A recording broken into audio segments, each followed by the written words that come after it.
முதலாளிகள் என்ன பண்ணாங்கன்னா, கோயில்களில் நெருப்பை ஏற்படுத்தி வச்சு அதை அணையாமல் பார்த்துக்கிறதுக்கு 2 பேரை வந்து அதில் பணியாட்களாக வச்சுருந்தாங்க.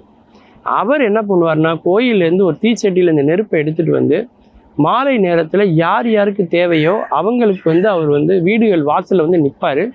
நின்ன உடனே அந்த நெருப்பினுடைய ஒரு பகுதியை அவங்க எடுத்து அவங்க அடுப்பை வந்து பற்ற வைப்பாங்க.